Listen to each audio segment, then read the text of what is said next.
Hello YouTube. As you can see, my final suspension part's in, and you can see it's from Eaton, Detroit Springs. It is the front lowering springs for my Grand Marquis. It's supposed to lower the car 2 inches. And I told everybody I wasn't going to cut any springs. I wanted the car to drive as factory as I can with the drop. So I spent a little money and I got this for the front. The backs are Moog springs for 68 to 72 Chevelle.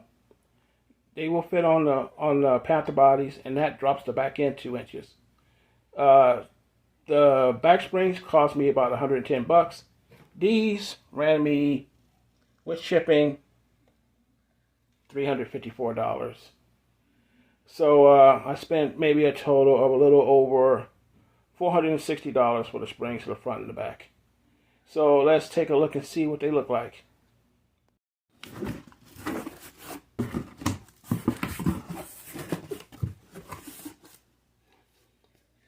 There they are, there for the front.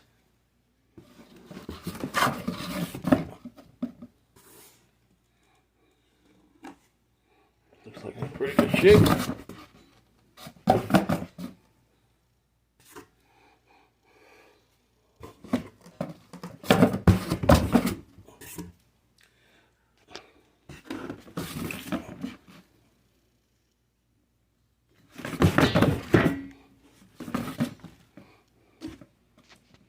Now these will drop my car 2 full inches in the back.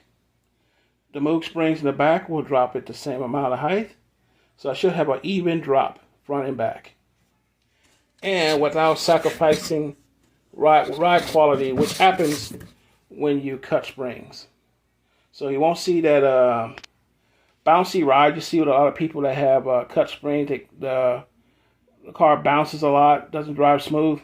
This will keep my ride quality and have the look that I want. Now I finally got every part I need to install this car on this car, and then I get the wheels put on. So that's that. Till next video, I'll see you, and hopefully it'll be when I get the car dropped. Till next video. See ya.